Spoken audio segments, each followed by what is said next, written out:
gravar aqui. Ótimo, tá gravando. Então, bom dia, pessoal. Bem-vindos aí a mais uma aula de estrutura da matéria.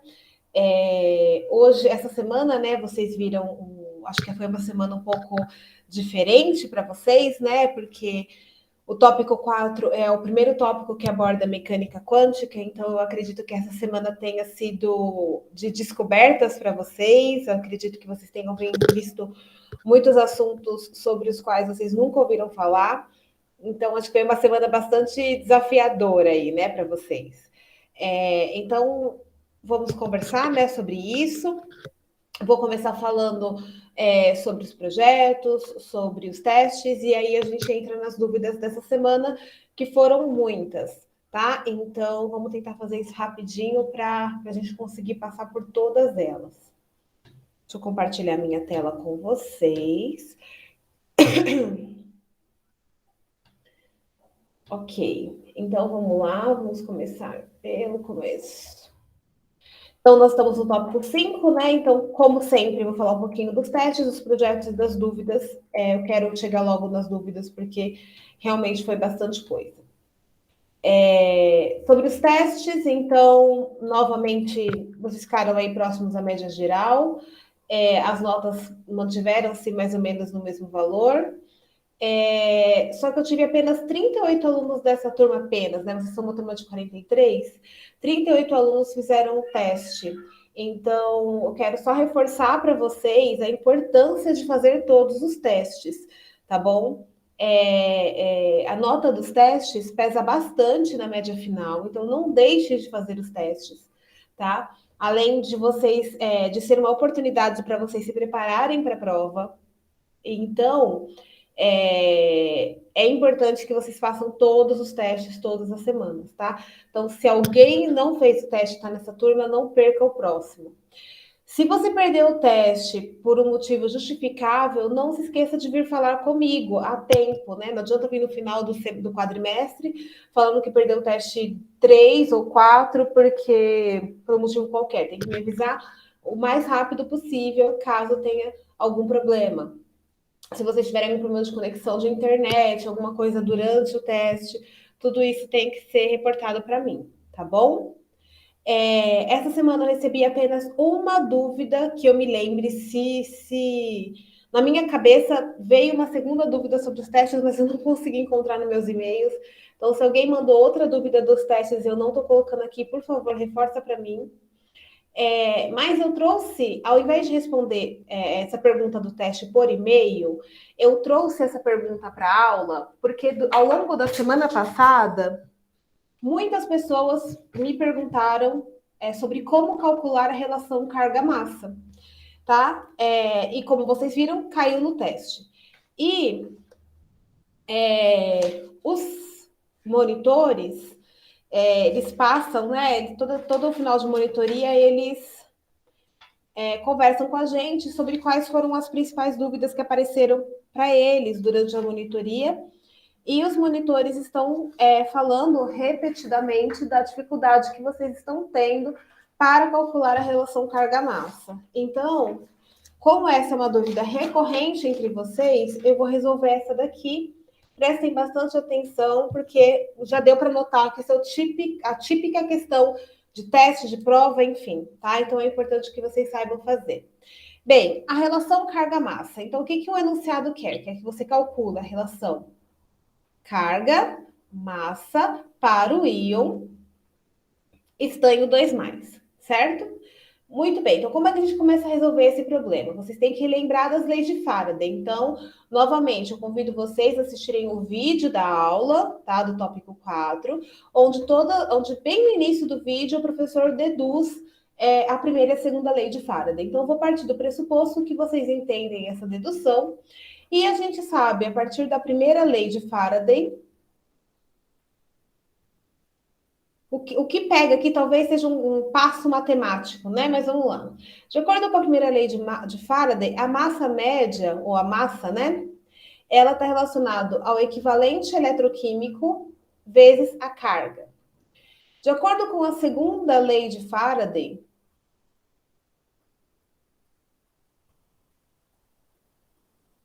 Eu sei que o equivalente químico é igual a constante de Faraday vezes o equivalente eletroquímico. Novamente, no vídeo, o professor explica como ele chega na primeira e na segunda lei de Faraday, explica ela direitinho para vocês. Para calcular a relação carga-massa, só preciso saber dessas duas equações, tá? E aí, agora eu tenho que fazer só um rearranjo matemático, porque eu preciso que isso e isso se transformem nessa relação, tá? Então, eu tenho que chegar nessa relação aqui. Então, vamos só fazer alguns rearranjos matemáticos. A partir da segunda lei de Faraday, eu posso deduzir que o equivalente eletroquímico é igual ao equivalente químico dividido pela constante de Faraday. E posso substituir esse valor, né, essa relação na primeira equação, certo? Então, desse modo, eu vou chegar que a massa é igual ao equivalente químico vezes a carga dividido pela constante de Faraday, tá? Então, novamente, primeira e segunda lei de Faraday, rearranjei a segunda lei de Faraday para isolar o equivalente eletroquímico, substituí o resultado na primeira lei de Faraday, tá bom? Muito bem. Agora eu já tenho as duas variáveis das quais eu preciso, massa e carga, certo? Em termos de mas qual é a questão, né? Por que eu fiz isso? Porque eu não conheço o equivalente eletroquímico. O equivalente eletroquímico, ele depende da massa média depositada e da corrente que passou. Você não tem essa informação. Mas o equivalente químico, se vocês lembrarem da equação, ele nada mais é do que a massa molar dividido pela carga do íon. Então, são valores, são constantes, ou são valores que eu conheço. Então, por isso que eu fiz essa substituição, porque isso daqui eu não conheço, mas com base no enunciado. Mas isso daqui, a massa molar e a carga do íon, são variáveis que eu conheço, tá? Então, por isso que eu fiz essa substituição. Muito bem, eu quero relação massa-carga. Então, eu sei que eu posso isolar aqui massa e carga desse lado, então, massa de carga-massa, né? Massa dividido por carga é igual ao equivalente químico dividido pela constante de Faraday. Lembrando dessa relação aqui que eu acabei de mostrar, eu sei que o equivalente químico é a massa molar sobre a carga do íon, vezes 1 sobre a constante de Faraday, certo? Então, eu vou chegar aqui à conclusão que a relação massa-carga é igual a massa molar dividido pela carga do íon vezes a constante de Faraday. Mas eu não quero a relação massa-carga, eu quero a relação carga-massa, certo? Então, eu só tenho que inverter todo mundo. Então, carga-massa é igual a carga do íon vezes a constante de Faraday, dividido pela massa molar. E acabou. Toda vez que vocês precisarem resolver uma questão relacionada a carga-massa de um íon qualquer, a relação que vocês precisam é essa. E daqui eu tenho todas as informações. Então, vamos ver para o estanho. Para o estanho, a carga é igual a 2. Eu observo por aqui, certo?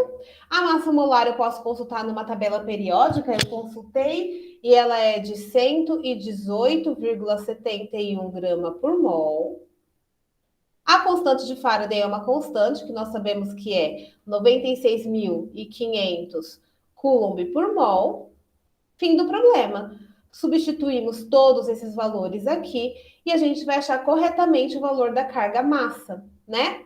Lembrando, e essa é uma questão bastante importante, das unidades, certo? Uma relação carga-massa tem que me dar como uma resposta coulomb por grama, certo?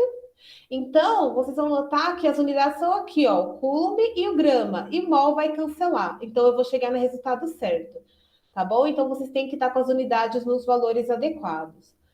Ok? Então é isso. Eu não vou substituir valores numa fórmula, porque eu acho que isso vocês conseguem fazer tranquilamente. Eu acho que a maior dificuldade é chegar nessa relação, certo?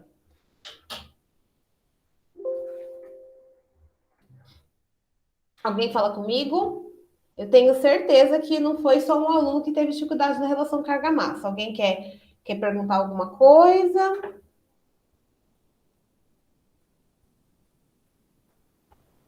Tranquilo? Ok. Então é isso, tá? Eu não vou fazer a substituição dos valores na fórmula, porque acredito eu que essa não seja a dificuldade, tá? Que a dificuldade realmente está em encontrar essa relação, né? Que equação usar para fazer esse cálculo, tá? Então ela está aqui. Todo o exercício de relação carga-massa, basta vocês fazerem essa substituição. E o mais importante, saber de onde ela veio. Ela veio da primeira e da segunda lei de Faraday. Então, voltem no vídeo na hora de estudar para a prova, vejam a dedução feita para chegar e deduzir a primeira e a segunda lei de Faraday, entender o que elas significam, que essa é a parte mais importante. Substituir valores numa fórmula, eu sei que vocês são capazes de fazer. Tudo bem? Então, a resposta correta desse exercício é a letra C. 1,6 vezes 10 a terceira, novamente, se vocês substituírem os valores corretamente aqui, vocês vão chegar nesse valor sem problemas, ok? O aluno que chegou no valor dobrado, provavelmente não usou carga igual a 2, acredito eu, não sei. Ok? Ou colocou a carga embaixo, não sei. Tudo bem, pessoal? Esse foi a única dúvida que eu recebi relacionada ao teste, mas eu achei importante trazer porque ela é uma dúvida recorrente de vocês. Certo?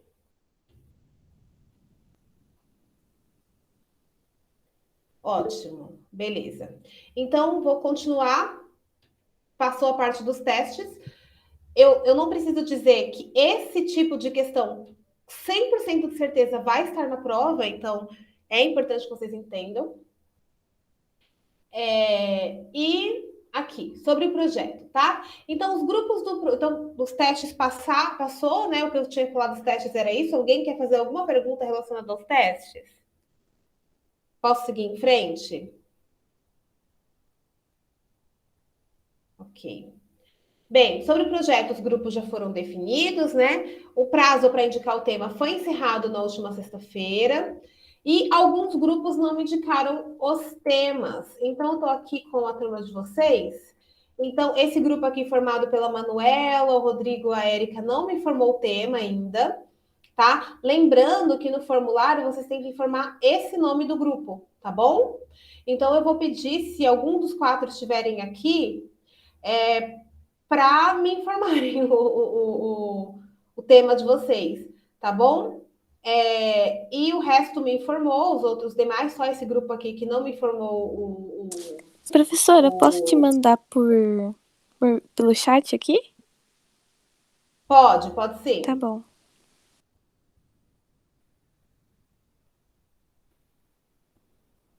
Cadê? Então, beleza. Então, resolvemos esse problema, né?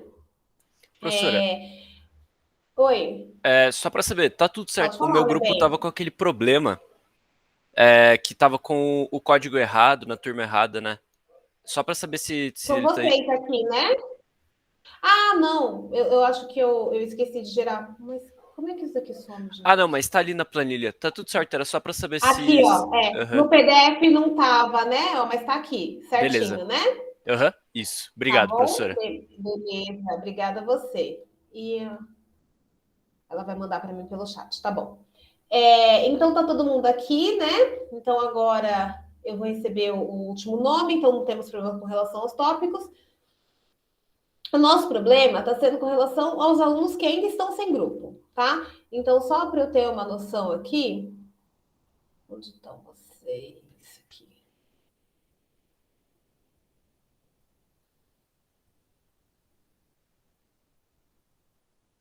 Aqui, eu ainda tenho 4 alunos sem grupo. O que eu vou fazer? Então, nós temos algumas opções, tá? Eu vou entrar novamente em contato com esses 4 alunos que estão sem grupo.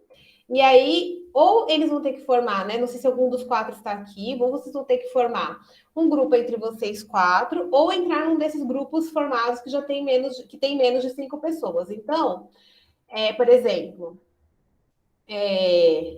esse grupo aqui é o grupo A1, A61, o grupo 1, o grupo 2, o grupo 3. Todos esses grupos, eles estão com menos de 5 pessoas, o 6, o 7.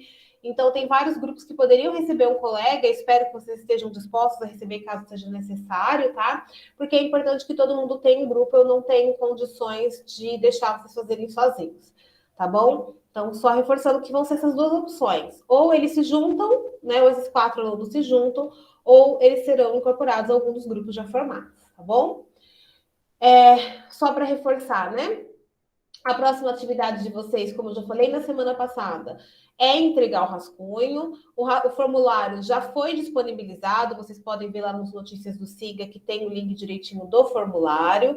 O conteúdo vai ter, né, o nome do grupo de vocês, o tema, a mídia que vocês escolherem, isso é muito importante, porque eu vou analisar o roteiro e a adequação do que vocês fizeram com base na mídia que vocês escolheram, tá? Vai ter um resumo, fundamentação teórica e as referências, tá? Então, novamente, o que seria esse resumo, fundamentação teórica, roteiro e referências? Então, resumo, vocês vão passar para mim a ideia geral do vídeo de vocês. Então, vamos pegar um tema aqui aleatório aqui. Marie Curie, a Primeira Guerra Mundial, primeiro tema, tá?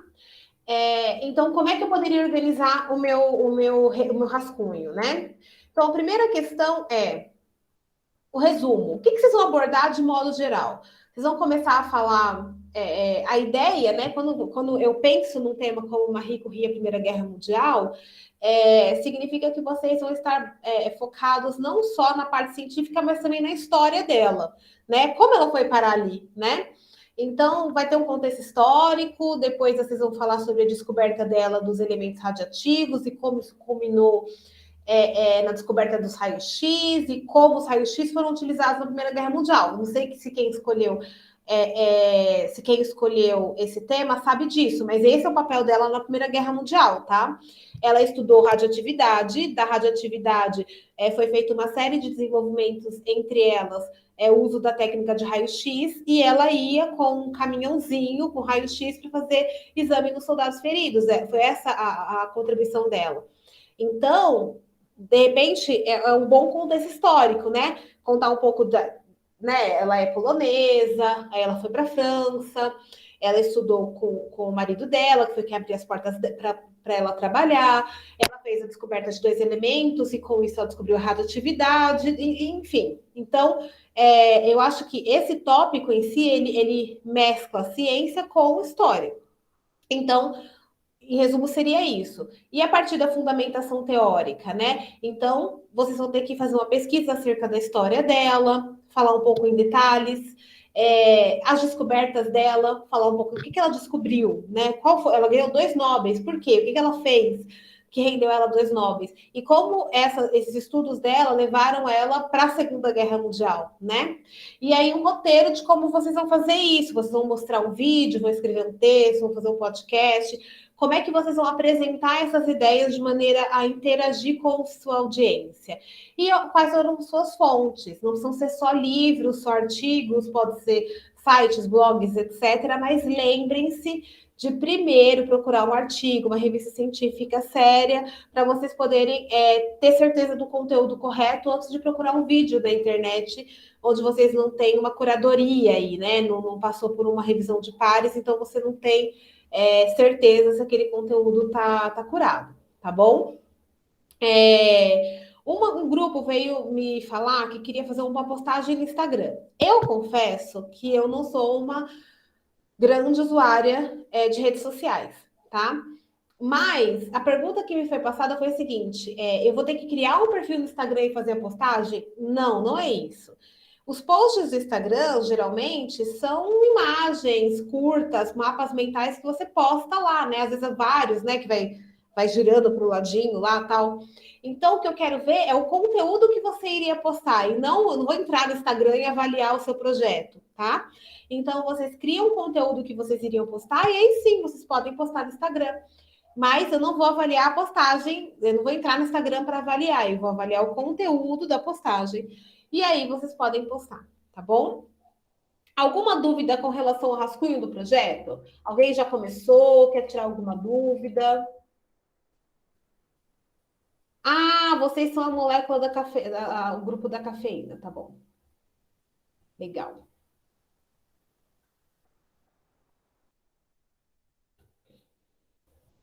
Eu vou dar só um conselho, né, para o grupo da cafeína. O ano passado, um outro grupo escolheu esse tema, né? E aí, isso até é uma questão bastante importante da gente discutir. Quando você vai pesquisar, vocês têm que mudar um pouquinho a mente de vocês, né? A ideia é falar sobre ciência. Quando o grupo do ano passado foi pesquisar sobre cafeína, eles ficaram focados em sabor. Porque você tem que torrar o café a tantos graus para ele ter um sabor assim. Você tem que torrar o café a tantos graus para ele ter um sabor assado. Não é bem isso, tá? Então, tentem focar na parte científica, né? Se eu torrar o café a X graus, ele vai ter um sabor. Se eu torrar Y graus, ele vai ter outro. Por quê? Do ponto de vista químico, o que muda na composição? Né? Então, quando vocês forem pegar um tema desse tipo, tentem sair do lugar comum ou da ideia simplista. A ideia é que vocês vão para a estrutura da matéria, que é o tópico da disciplina. Primeira coisa, primeira falha desse grupo, né? Eles fizeram todo o trabalho deles em uma única vez mostrar a molécula da cafeína. Eu preciso saber o que é a cafeína, né? Qual é o grupo orgânico que pertence à cafeína, esse tipo de coisa. Tá. Então, sabor. Sabor.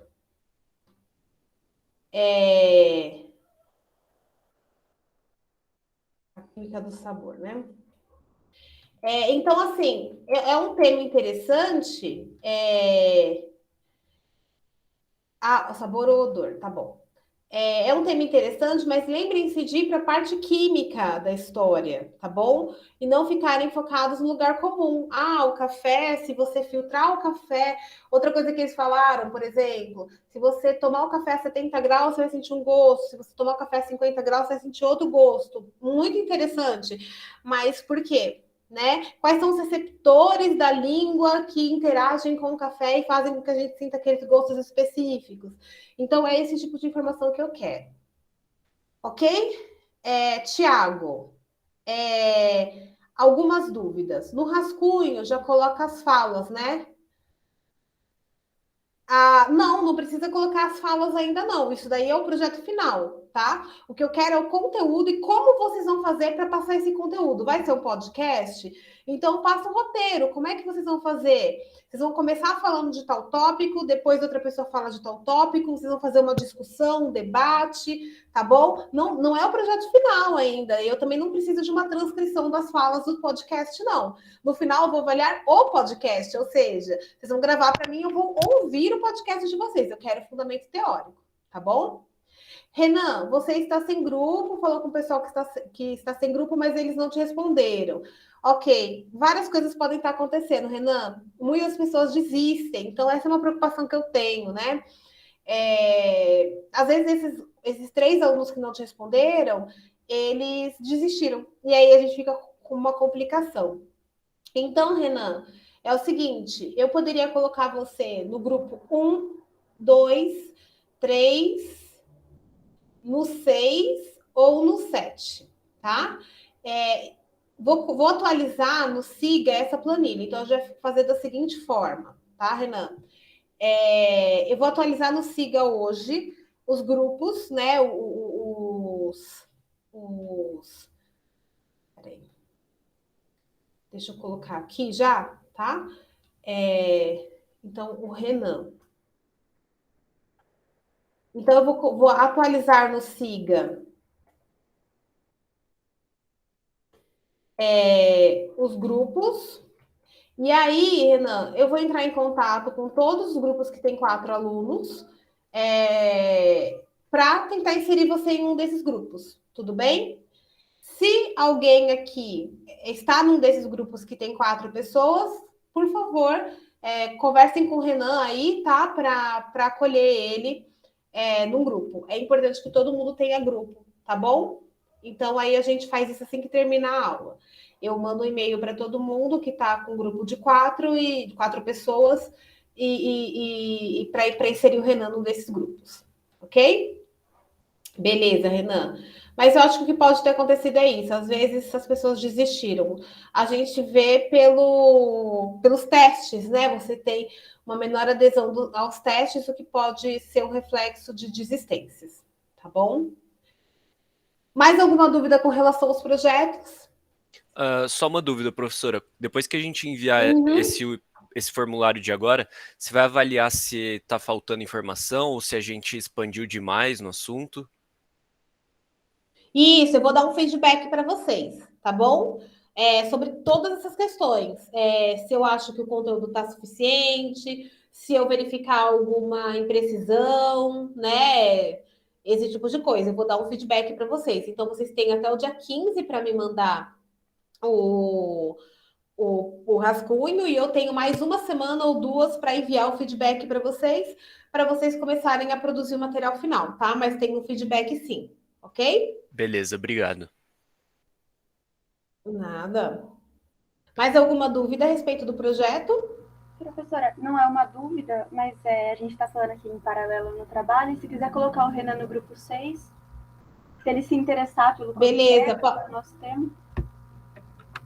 Ó, é o tema da semana. E aí, Renan, posso colocar você no grupo 6? Ah, perfeito. Muito obrigado. Obrigada, gente. Ó, resolvemos o nosso problema, então. Vou colocar aqui, inserir Renan. Beleza. Muito obrigada, pessoal. Ótimo. Então, eu vou entrar em contato novamente com os outros 3 alunos para ver se algum deles me responde, tá bom? Se eles não responderem, eu vou entender que eles desistiram. Eu não sei, tá bom? Muito bem. Mais alguma dúvida sobre o projeto? Posso seguir em frente com as dúvidas? Então, agora vamos falar sério, né? Essa semana, vocês devem ter notado, né, com certeza, que houve algumas quebras de paradigma para vocês, né? O tópico não é trivial e com certeza não é algo que vocês viram no ensino médio, né? Me surpreendeu bastante. Bem, primeiro, essa foi a semana que eu recebi mais dúvidas de vocês. Então, eu vou fazer um pedido e vou puxar a orelha de vocês, tá? Primeiro pedido. Por favor, tentem me mandar as dúvidas um pouquinho mais cedo. Teve um que me mandou dúvida quase 8 da noite. E para mim, assim, para eu conseguir trabalhar de noite é um pouco complicado. Eu trabalho durante o dia inteiro, vocês viram que eu tenho bebê. Então, o dia inteiro ele fica com o cuidador e à noite é bem complicado para mim trabalhar, né? Então, tentem me mandar dúvidas um pouquinho mais cedo. Eu sei que às vezes não dá, se não der, tudo bem, pode mandar a qualquer horário, mas por favor, eu vou pedir que vocês tentem mandar as dúvidas de vocês um pouquinho mais cedo para que eu possa me preparar adequadamente para vocês, tá bom? Porque até então, quando eu não recebo dúvida, eu tô achando que vocês estão entendendo tudo, né? E aí, ontem, no final da tarde, veio uma avalanche de dúvidas. E aí vem o puxão de orelha, né? Olha só, quando eu pego as dúvidas de vocês, só para vocês terem uma noção, me pediram esses exercícios da lista, combinando todos os pedidos de dúvidas, né? Todas as dúvidas que eu recebi. Essencialmente, eu tenho dúvidas da lista inteira. Então, ok, né? Eu já tinha visto a lista no início do quadrimestre, fui rever a lista. E essencialmente, gente, o que acontece é que a lista ela é 90% aplicação de fórmula. E eu sei que vocês sabem substituir valores numa fórmula. O que significa que vocês estão com 2 tipos de dúvida principais. O primeiro tipo de dúvida é conceito. Por quê? Vocês já devem ter percebido que, diferente do ensino médio, você não tem uma fórmula mágica que se encaixa com todo exercício da lista. Vocês precisam pensar, raciocinar do ponto de vista físico, o que está acontecendo, entender o fenômeno para poder utilizar a equação correta. Então, eu tenho certeza que vocês sabem substituir o valor de uma fórmula. O problema é que vocês não estão conseguindo raciocinar o exercício para identificar qual é a fórmula correta a ser usada, tá? Isso significa que vocês não estão com dúvida na lista, vocês estão com dúvida no tópico, no tema. E eu recebi apenas uma dúvida com relação ao tema. Então, vejam, as dúvidas não estão relacionadas, que vocês podem tirar comigo, elas não estão relacionadas somente com a lista de exercício, com o teste ou com o projeto. É com o tópico. Então, se vocês leram alguma coisa, viram alguma coisa no vídeo que vocês não entenderam, isso é uma dúvida que tem que vir para a aula. Então, o fato de vocês não conseguirem, para mim, né, uma das principais causas de vocês não conseguirem fazer a lista tá no fato de que vocês não entenderam o tópico, porque, honestamente, é tudo aplicação de fórmula, tá? Tanto que eu vou resolver todos os exercícios que me foram pedidos, mas eu não vou ficar substituindo valor em fórmula e dando resultado final, tá? Eu vou mostrar como a gente identifica qual fórmula utilizar para cada exercício, tá?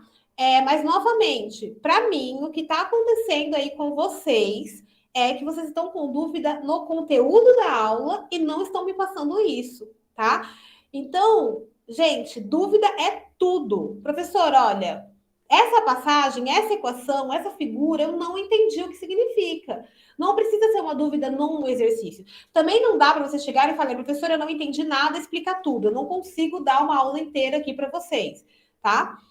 Pelo horário, pelo tempo. Mas dúvidas pontuais, com certeza que surjam, vocês podem trazer para mim. Conceito e não só exercício. Então, esse é o primeiro puxão de orelha. Segundo puxão de orelha é que a segunda causa de vocês não conseguirem resolver o exercício, eu tenho certeza disso, é unidade. Porque tem exercício, gente, que é uma fórmula e substituição dos valores em uma fórmula.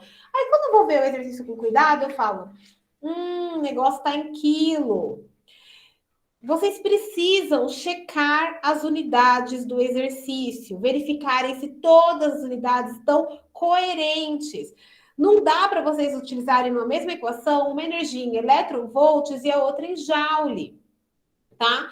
Então, eu tenho certeza absoluta que essas são as duas fontes de erro de vocês na lista. Deficiência na compreensão do tópico, da teoria, e aí vocês não conseguem identificar qual equação utilizar. Estão todas na aula, todas as equações de todos os exercícios estão na aula, tá? E a segunda deficiência é unidade. Vocês não estão atentando para as unidades dadas no exercício. Vocês estão utilizando as coisas com unidades não compatíveis. Um exercício muito simples de fazer, quando vocês fizerem uma conta, chegarem a uma equação, façam aquela conta só com as unidades. Ao invés de colocar os números, substituir os números na fórmula, substituam as unidades e verifiquem se elas estão corretas, tá? Porque eu tenho certeza que metade é conceito, metade é unidade. Outro problema que pode estar surgindo também é trabalhar com potência de 10. Então, quem está com dificuldade em conversão de unidade e trabalhar com potência de 10, volte à aula 1, que tem um vídeo explicando sobre como trabalhar com potência de 10 e como fazer conversão de unidade. Tudo bem, pessoal? Alguém quer fazer um comentário sobre isso?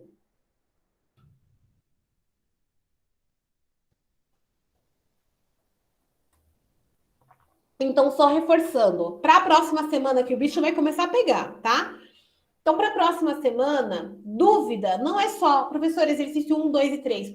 Professora, eu li esse texto na aula e não entendi o que isso quer dizer. Isso é uma dúvida, tá bom? Então, tirar esse tipo de dúvida é fundamental. Como eu disse, eu recebi apenas uma dúvida teórica e ela é uma dúvida muito importante. Então, nós vamos começar por ela antes de eu começar a fazer os exercícios. Então, vamos lá. A dúvida foi o seguinte. O aluno me manda a seguinte informação, tá? Até onde eu consegui entender, para que haja retirada de elétrons de um metal, é necessário um comprimento de onda mínimo, certo? Certo. Caso o comprimento de onda não tenha o valor mínimo, o aumento ou diminuição da intensidade de luz é indiferente e o metal continua não ejetando elétrons.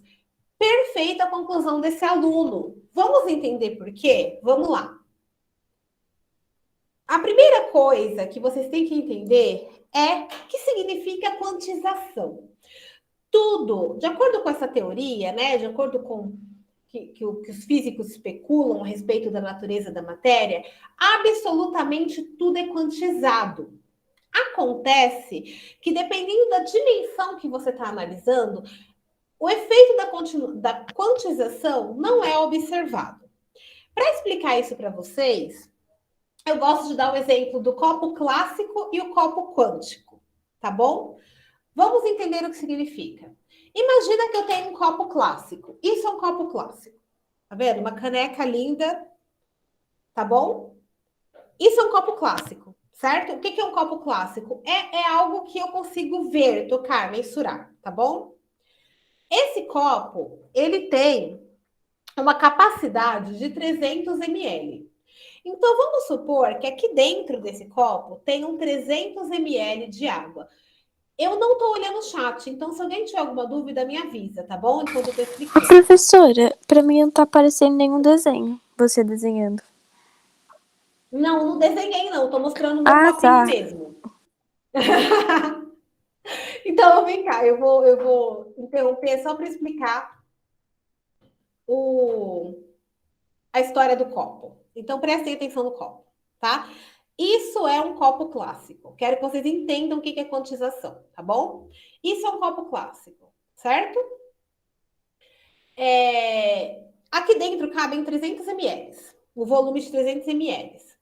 Vamos supor que esse copo está preenchido com 300 ml de água, certo?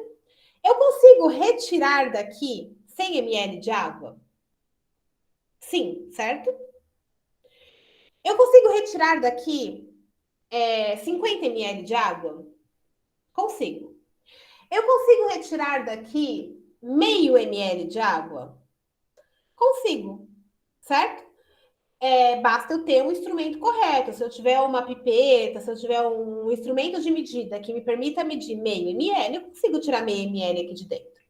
Perfeito, isso é um copo clássico, tá? É um copo grande, tem grandes dimensões, e eu consigo estudar ele de acordo com a mecânica clássica, com a matemática clássica. Então, eu posso calcular o volume dele, eu posso retirar, eu meço a quantidade que tem aqui em termos de ml. Perfeito. Agora a gente vai usar a nossa imaginação, tá?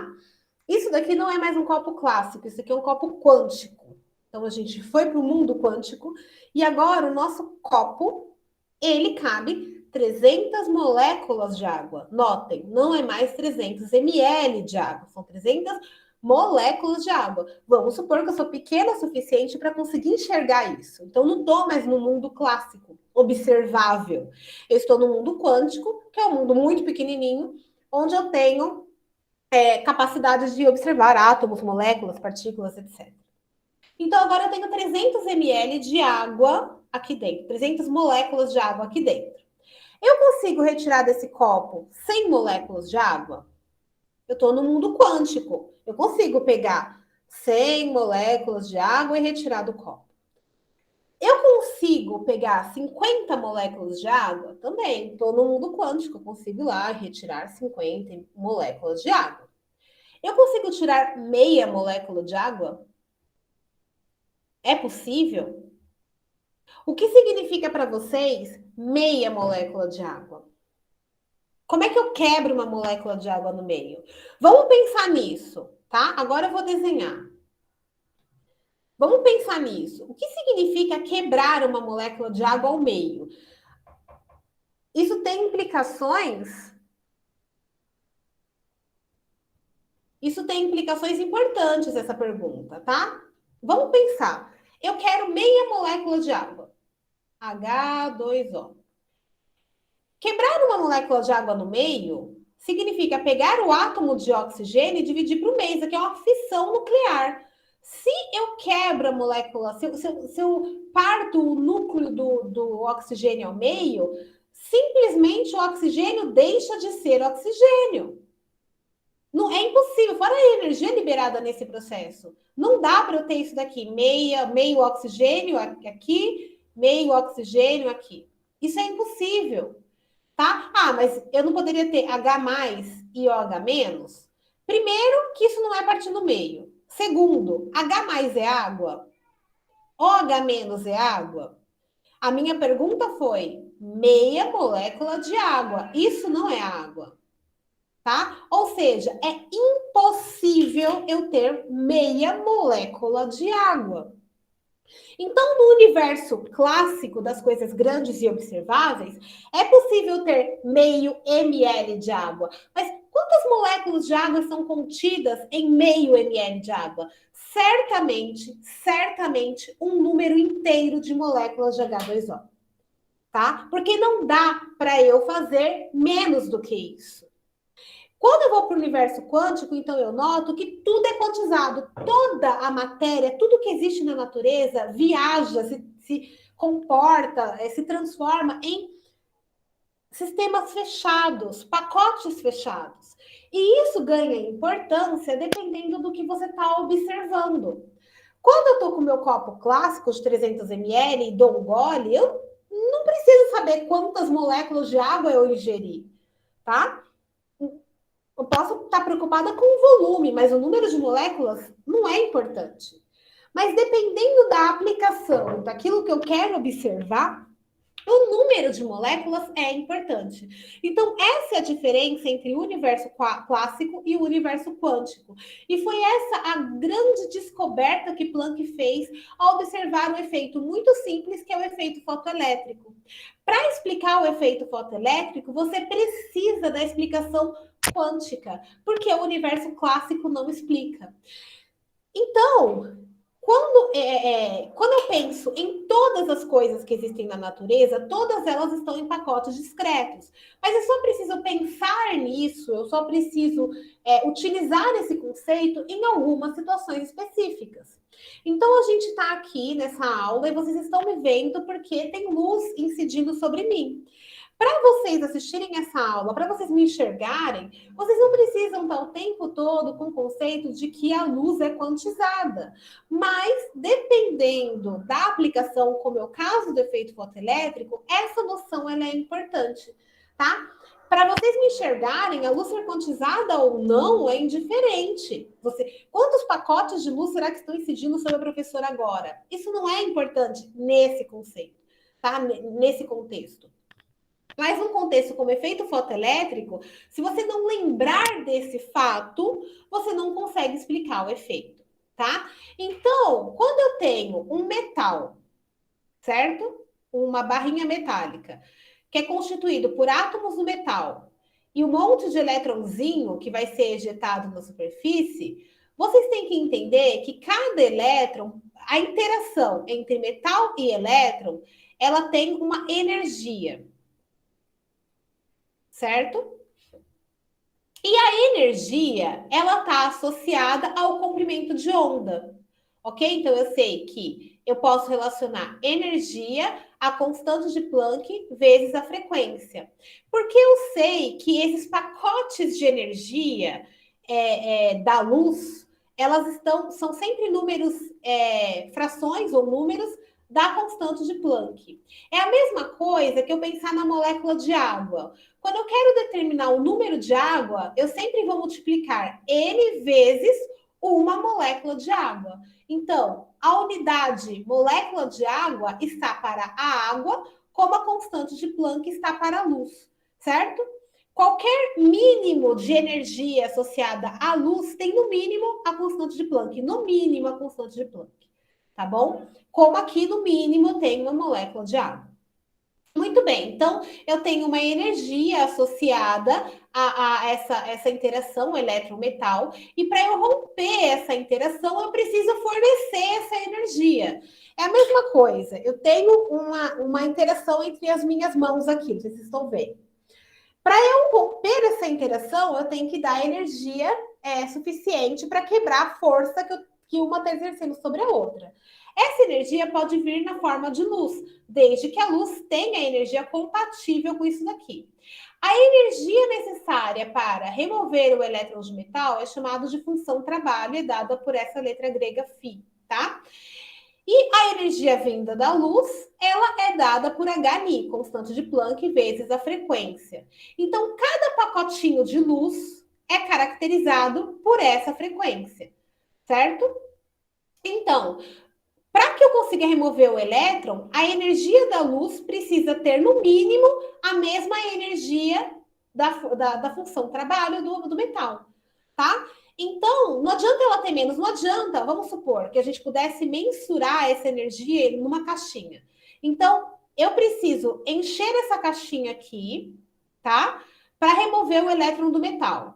Se eu der uma energia dessa magnitude, eu consigo preencher, eu consigo tirar o elétron do metal? Não.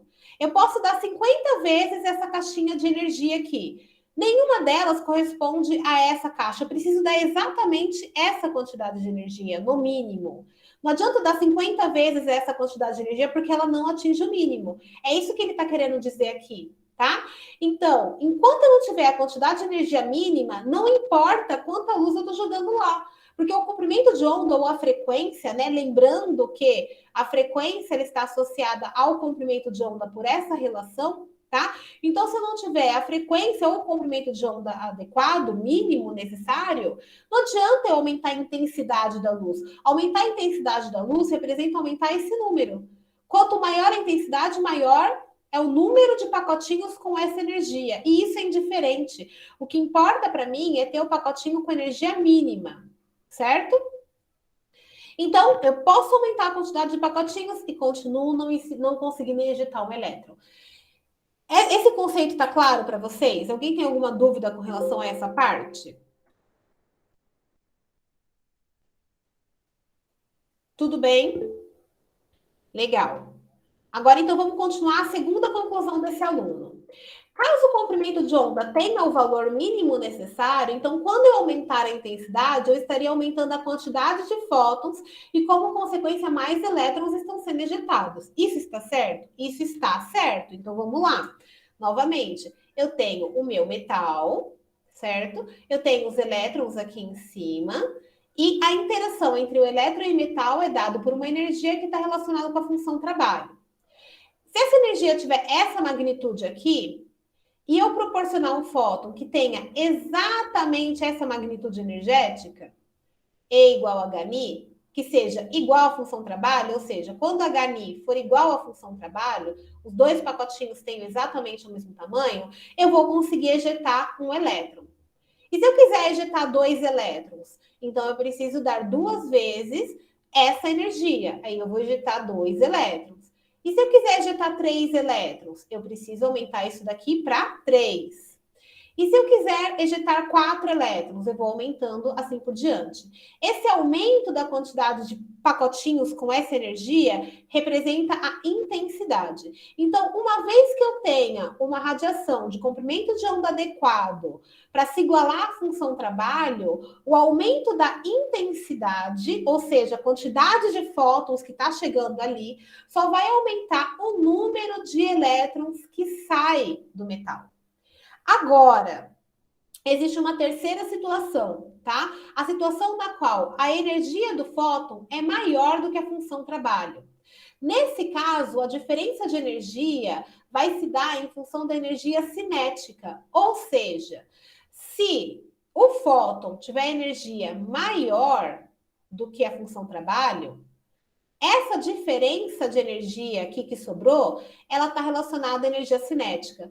Quanto maior a diferença, maior a energia cinética, ou seja, maior a velocidade com a qual os elétrons serão ejetados, tá? Então, o aumento da energia, o aumento da frequência aumenta, além do mínimo necessário, aumenta a velocidade com a qual os elétrons estão sendo ejetados, mas não aumenta o número de elétrons ejetados. Tá bom? O número de elétrons ejetados é influenciado pela intensidade, pelo número de fótons que chegam.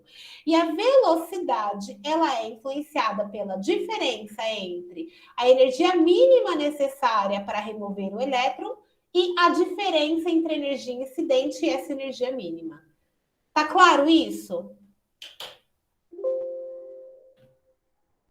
Tudo bem? A gente está falando aqui de conceitos muito importantes, pessoal. Isso tem que ficar realmente claro na cabeça de vocês. Beleza. Terceira conclusão desse aluno. a segunda parte, né? Para mim, a terceira conclusão, para ele, a segunda. Eu consigo manter a intensidade e aumentar o comprimento de onda? Sim, a intensidade é o número de fótons, certo?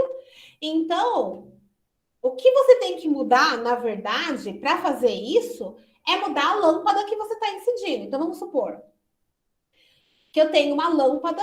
Imaginem na cabeça de vocês que isso é uma lâmpada. Deixa eu pôr uma legenda, porque eu desenho muito mal. Isto é uma lâmpada, tá?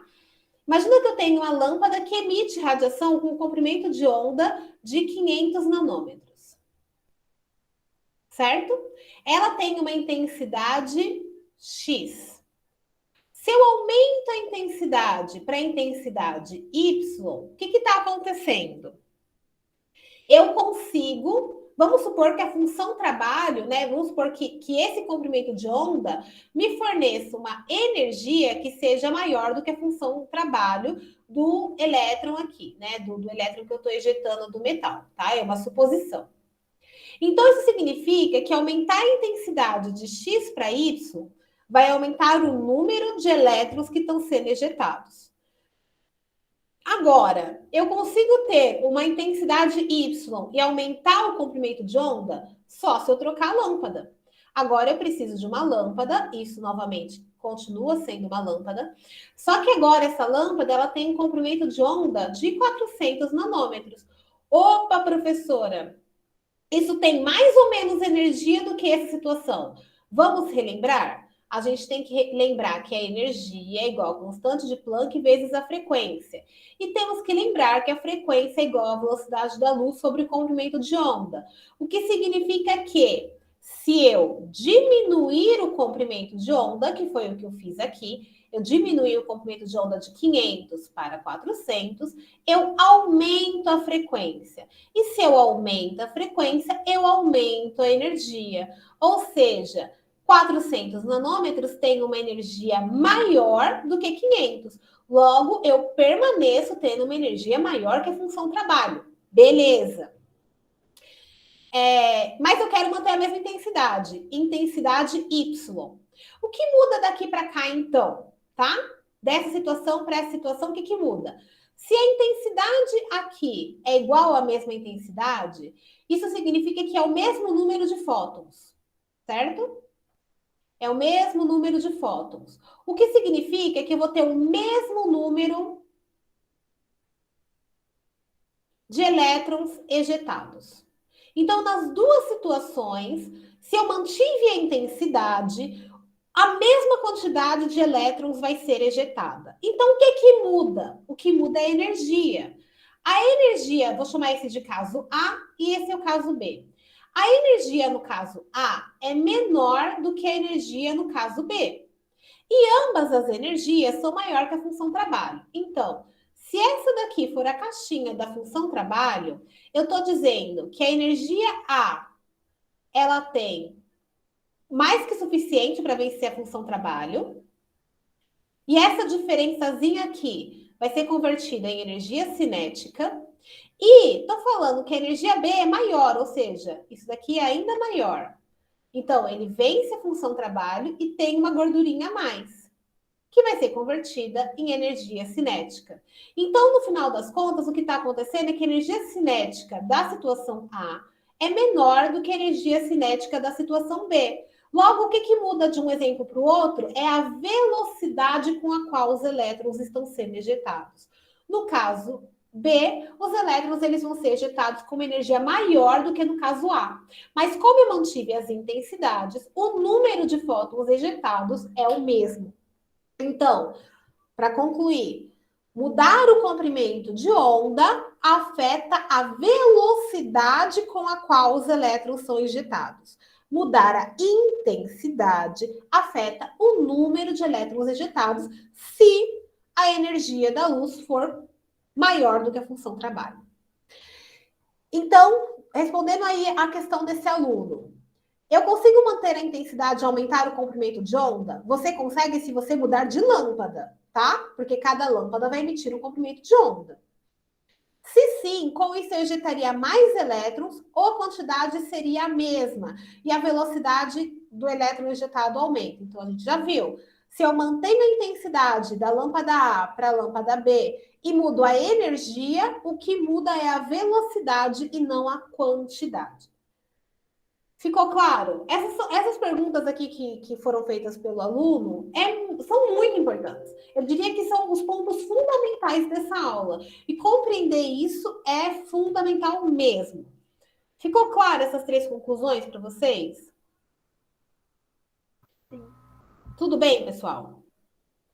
Alguém quer tirar Professora, alguma dúvida? Porque o agora eu vou Thiago para a mandou lista. no chat. Tem uma dúvida no chat. Beleza, obrigada. Não. Depende, na verdade, o número de elétrons está relacionado à intensidade.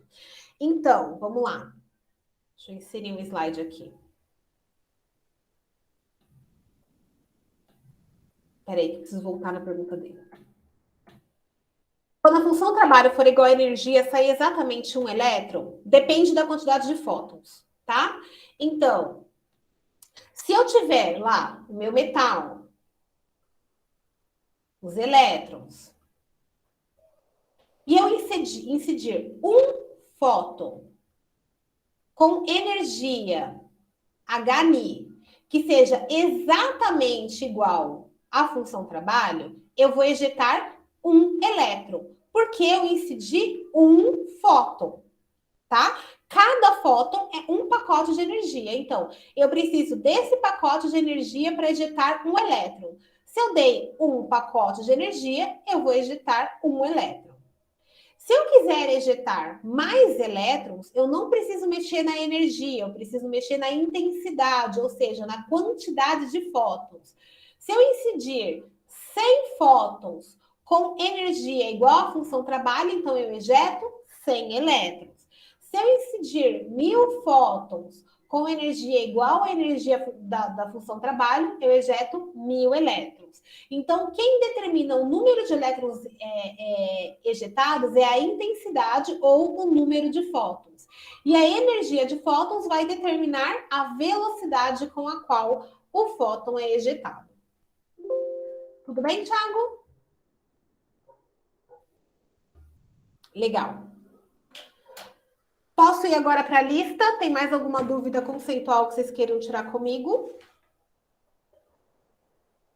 Professora, talvez eu consiga analisar isso olhando, mas assim, é só uma pergunta. Se for muito demorado de explicar, eu procuro e depois, se eu continuar na dúvida, eu mando. Mas assim, se eu tiver então uma função trabalho, usando o exemplo da caixinha, de tamanho 2, por exemplo, né?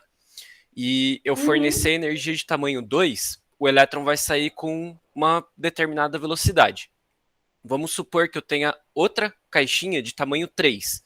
Se eu fornecer energia com tamanho 3, eles saem na mesma velocidade ou as velocidades são diferentes? Eu digo, se você fornecer o mínimo necessário, a velocidade é sempre a mesma que o elétron sai? Não, exatamente o contrário. Ó. Essa é a caixinha da função trabalho. Eu forneci o fóton que tem 2 vezes a energia da função trabalho, certo? Essa é a sua dúvida. Não, na verdade, assim, se você tiver a função trabalho, vamos dizer que ela é de tamanho 2 e eu forneça energia de tamanho 2 também, exatamente a necessária. Isso, a velocidade é 0. Ah, tá. Ah, beleza. Não, então era isso. É porque daí eu queria saber de uma maior, se eu fornecesse a energia necessária também, se vai ser sempre a mesma velocidade. Assim, a velocidade ela é totalmente influenciada pela diferença de energia entre o mínimo, que é a função trabalho, e a energia do fóton. Então, a energia total, ela vai ser dada pela ou energia cinética, né? Ela vai ser dada pela energia do fóton menos a função trabalho. A diferença entre a energia do fóton e a função trabalho vai ser convertida em energia cinética. Então, a energia cinética é igual a meio sobre mv², certo? Então, vamos supor, eu tenho um metal, um elétron que é ejetado com essa energia. Se eu fornecer um fóton que tenha 2 vezes essa energia, isso significa que metade da energia vai ser necessária, vai ser consumida para ejetar o elétron e o que sobrou vai ser convertido em energia cinética, ou seja, em velocidade. Se eu fornecer um fóton que tenha 3 vezes a função trabalho, então uma parte vai ser utilizada para ejetar o elétron e as outras 2 partes vão ser convertidas em energia cinética. Logo, a velocidade com a qual o elétron é ejetado nesse caso é menor do que a velocidade com a qual o elétron é ejetado nesse caso. Era essa a sua dúvida? Isso, só se... exatamente, a velocidade quando você fornece exatamente o que precisa de energia. Beleza. Aí vai ser zero. Uhum. Aí vai ser zero. Porque o que acontece? Se a energia cinética for igual a hμ e hμ é igual a isso menos isso vai dar zero. Logo, a energia cinética vai ser zero e logo a velocidade vai ser zero. Beleza, perfeito, professora. Obrigado. Nada. Beleza? Então, eu vou para a lista. Aí vocês podem ir voltando aí, caso vocês tenham dúvida. Vamos lá. São 18 exercícios, praticamente a gente tem 1 hora, então eu só vou passar mesmo pelas fórmulas, tá? O primeiro exercício, ele diz o seguinte: no tubo de imagem de um velho aparelho de TV, os elétrons são acelerados a uma diferença de potencial de 25 kV. Qual o comprimento de onda de de Broglie desses elétrons? Tá? Não vou substituir número em fórmula. Vou explicar para vocês que fórmula que vocês têm que usar. Então, eu vou tentar usar uma ferramenta aqui que é a lousa interativa. Vocês podem me avisar se vocês estão vendo? Peraí que tá abrindo para mim ainda a lousa.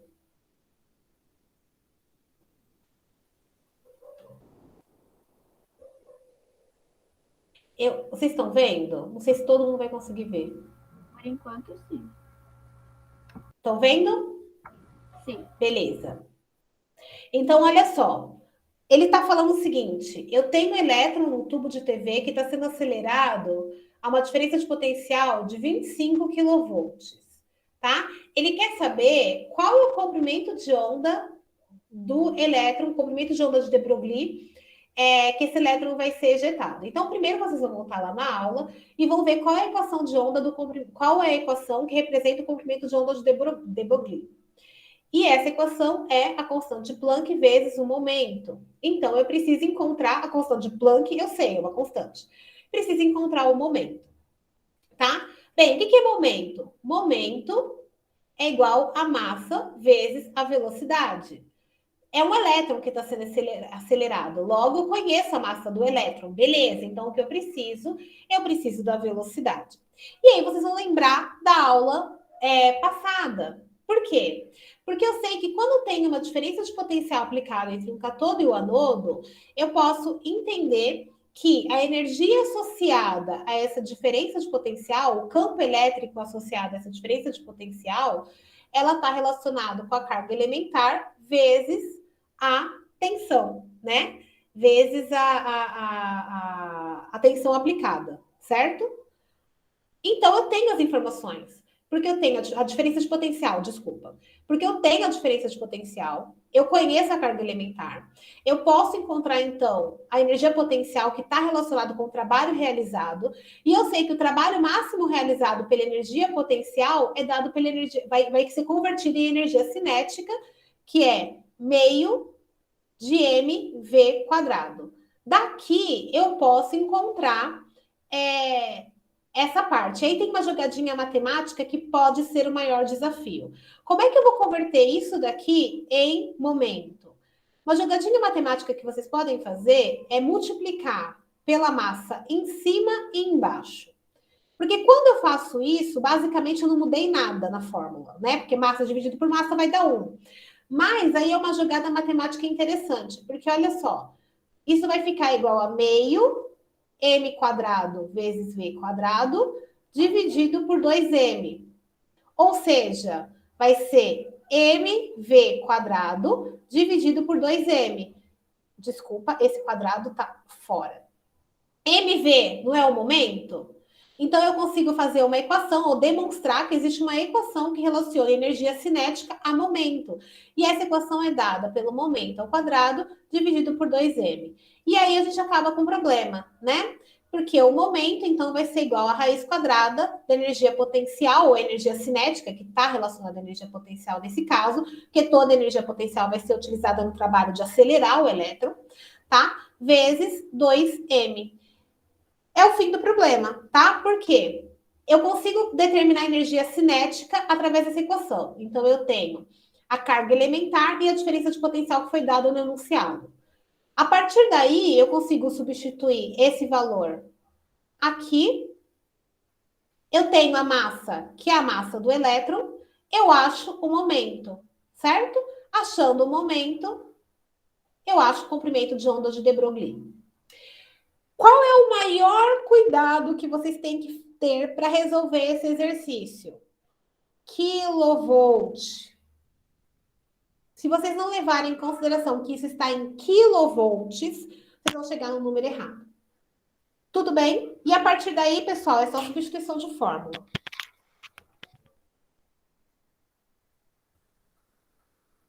E aí?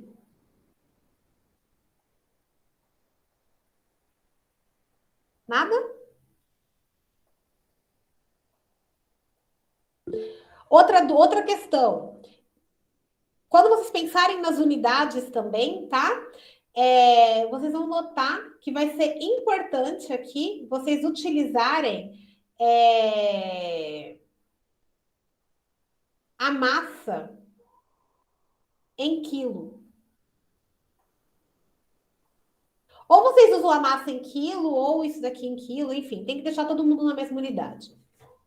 Alguém me fez uma pergunta.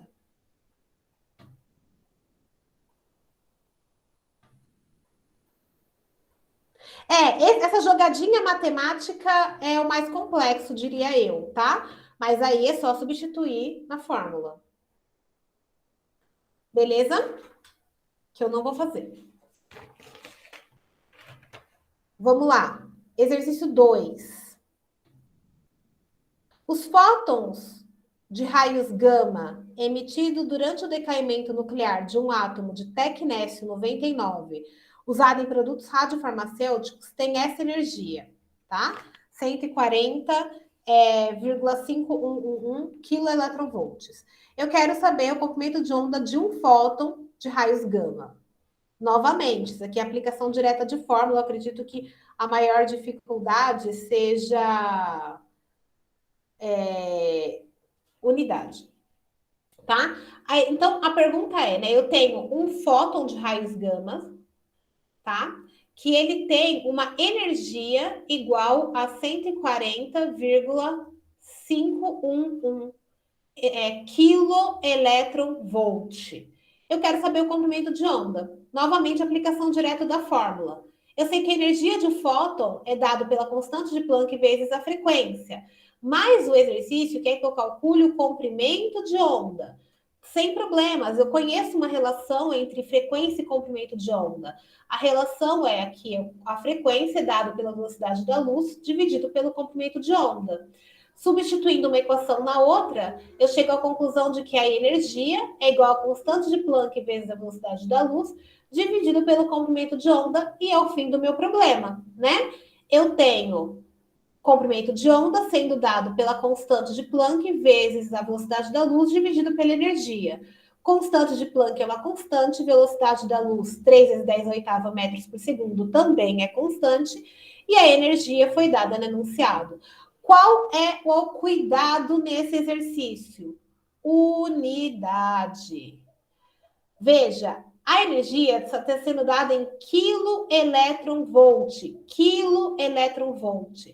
Logo, eu tenho que utilizar a constante de Planck em elétron-volt ou quilo-elétron-volt. Vamos fazer as contas com as unidades? Se eu utilizar a constante de Planck em kilo-elétron-volt, a velocidade da luz, em metros por... Na verdade, eu tenho que fazer uma conversão para a unidade correta. Desculpa, tá certo. A constante de Planck é dada em kilo-electron-volt ou electron-volt vezes segundo, tá? Então, a unidade, a constante de Planck é dada em electron-volts vezes segundo, ou eu utilizo em kilo-electron-volt vezes segundo. Então, kilo-electron-volt vezes segundo, vezes a velocidade, que é metros por segundo. Peraí, deixa eu limpar isso aqui, que coisa horrorosa.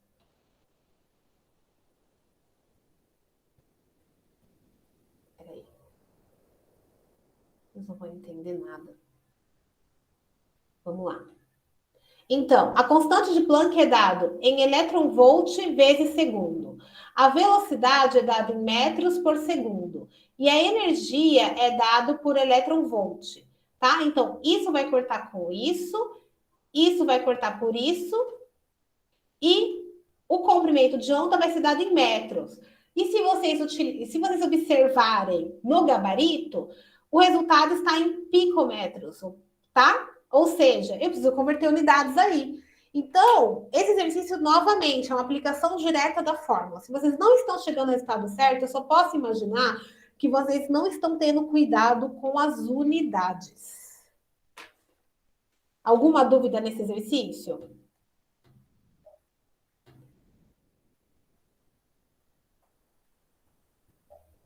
Dez a menos 10 metros.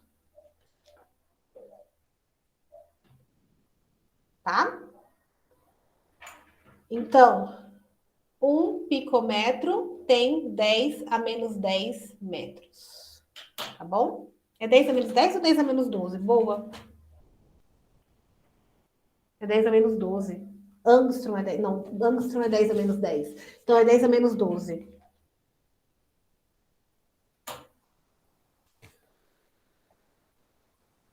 Beleza?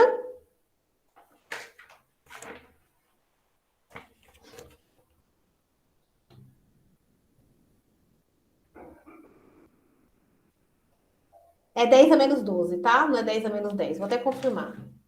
Vocês podem digitar na internet. Picômetro em metro.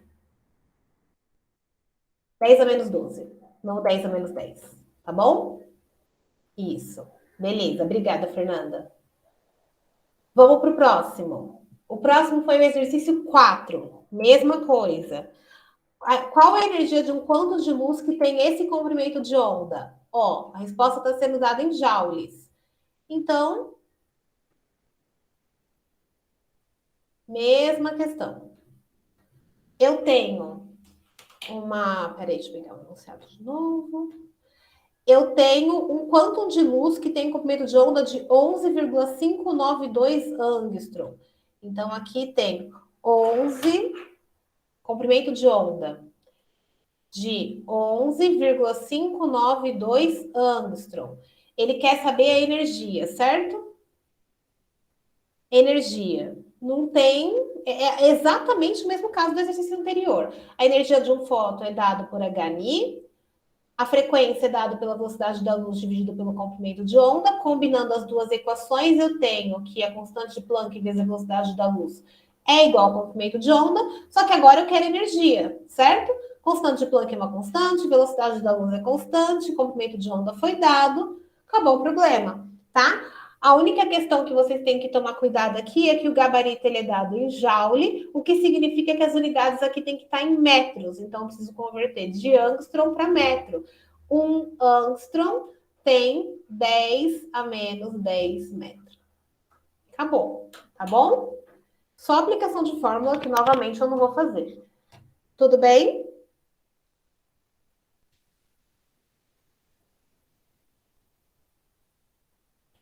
Exercício 5, exatamente a mesma coisa.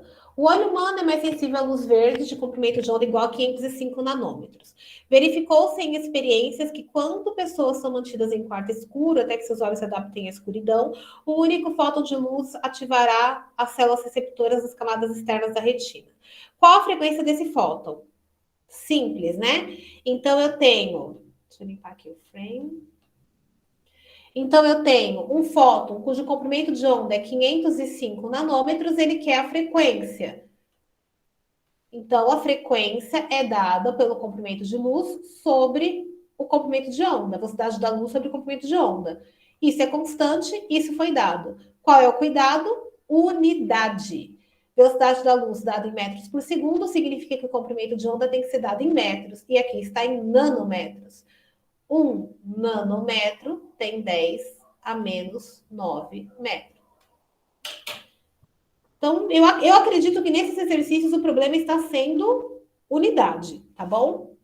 E qual é a energia em joule e eletronvolt das células receptoras? Novamente, aplicação direta da fórmula. Energia é igual a constante de Planck vezes a frequência. Vocês acabaram de calcular a frequência. Vocês têm a constante de Planck. Se vocês querem o resultado em joule, basta vocês pesquisarem na internet ou naquela tabelinha que foi dada para vocês, qual é o valor da constante de Planck em joule segundo. Se vocês querem a resposta em eletronvolts, basta vocês utilizarem a constante de Planck em eletronvolt segundo. Acabou o problema. Tudo bem?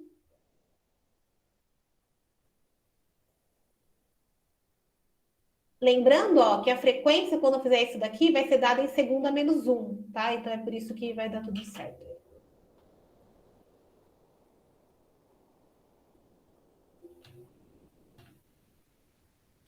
Posso continuar? Me pediram também o exercício 7. Não lembro se pediram... Eu acabei de resolver... Ah, não. Pediram 6 também. Vamos lá. Exercício 6. O comprimento de onda de de Broglie de um elétron é 28 nanômetros. Determine o módulo do seu momento linear e sua energia cinética em joule em eletronvolt. É tudo aplicação direta de fórmula, gente. Eu vou só resolvendo aí. Se vocês tiverem alguma dúvida, tá? Novamente, eu não vou ficar substituindo o valor, porque realmente é substituição de fórmula, tá? Então, ele está falando que o comprimento de onda de de Broglie de um elétron é 28 nanômetros, tá? Ele quer saber o momento linear. A equação de de Broglie nos diz que o comprimento de onda é igual à constante de Planck sobre o momento linear. Se eu quero um momento linear, basta eu isolar o momento linear na equação e substituir os valores. Eu acho que não tem problema, né? A única questão é que ele está dando aqui o resultado em quilograma metro segundo quadrado, ou seja, qual é o cuidado de vocês? Unidade. Façam as contas com as unidades e vejam se está tudo adequado, tá bom? O exercício, a letra B fala o seguinte: energia cinética em joule eletronvolts, de novo. Energia igual a constante de Planck vezes a frequência igual a velocidade da luz sobre comprimento de onda. Logo, a energia é dada vezes a constante de Planck vezes a velocidade da luz dividido pelo comprimento de onda. Eu tenho comprimento de onda, constante de Planck é constante, velocidade da luz é constante, acabou o problema. Mas ele quer energia em joule em eletronvolt. Então, se eu quiser obter energia em joule, eu utilizo a constante em joule por segundo. Se eu quero a energia em eletronvolts, eu uso a constante de Planck em eletronvolt segundo. E tem que utilizar a unidade correta do comprimento de onda. Se a velocidade da luz é dada em metro por segundo, comprimento de onda tem que ser dado em metro. É isso, pessoal. Eu quero saber dúvidas. Vocês estão com dúvidas com relação a isso, tá? Vocês estão percebendo qual é onde vocês estão errando aí nesse tipo de exercício? Na minha opinião, é unidade. Vocês não estão se atentando com as unidades. Vamos lá, continuando. Exercício 7. A difração de nêutrons é uma importante técnica para determinar a estrutura das moléculas. Calcule a velocidade de um nêutron que tem comprimento de onda característico de 0,955 angstrom, sabendo que a massa do nêutron é essa daqui. Então, vamos lá. Essa daqui precisa de um pouquinho mais de raciocínio. Então, vamos lá. Eu tenho o comprimento de onda, que é de 0,955 angstrom. De antemão, eu sei que eu vou ter que converter isso daqui para alguma outra unidade, tá? Beleza. E ele me deu também a massa do nêutron, que é 1,6, blá, blá, blá, blá, blá. Beleza, em grama. Ele quer saber a velocidade, certo? Então, a primeira coisa que eu preciso bem, para calcular a velocidade aqui está bastante simples, né? Porque eu sei que pela relação de de Broglie, comprimento de onda é massa sobre o momento. E eu sei que momento é massa vezes a velocidade, certo? Então, eu sei que... Desculpa, vou isolar o momento aqui. Momento é igual a massa sobre comprimento de onda, e eu sei que momento é massa vezes a velocidade. Então, eu tenho essa igualdade aqui. Vou isolar a velocidade aqui nessa brincadeira.